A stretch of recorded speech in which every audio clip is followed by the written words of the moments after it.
This could be the awesome thing or old school of the week. We talked about several weeks ago. Remember when I went down the rat hole about Nintendo Power magazine is up on archive.org. Archive.org, and I'm sure archive.org probably has a lot of these too if you go search for it.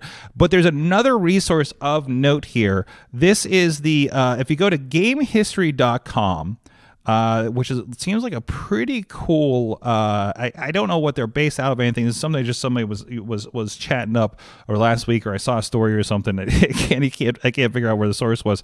So they have a bit in here, a nice article about Video Game History Foundation, and the library is opening up early access for free for everyone. And there's a little video here that goes through some of it, and it's everything from like press kits, artwork, out of print video game magazines, which is we'll get to in a second here.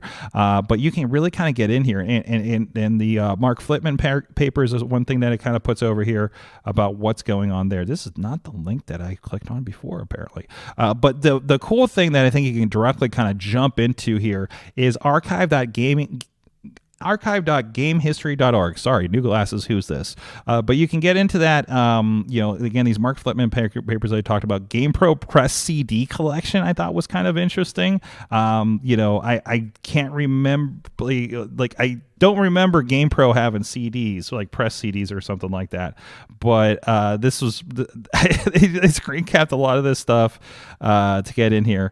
But the cool thing is going to the magazine library where they do have computer game review, computer game strategy plus. There's going to be a lot of these you probably never. Kim Kane Games, Computer Entertainment, Game Fan, Game Informer was a big one that I followed for a long time. Do they have Next Gen? Next Generation. Next Gen was my favorite one. Dreamcast magazine is in here.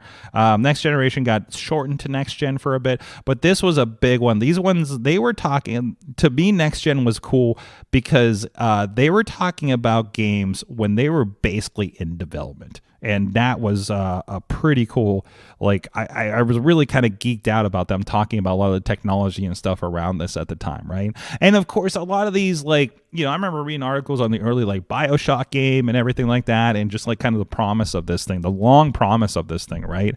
And it's kind of wild to go back and read, okay, what did they actually execute? Because you get a look of what, and there's one of my favorite, Shenmue, for instance. Is this the first one, maybe? Feels like it's early on. No, yeah. So will Sega's Shenmue make you forget about the PlayStation 2 is the story. And I gotta tell you, the Shenmue was pretty freaking awesome at the time. So I was really and even just look at the ads.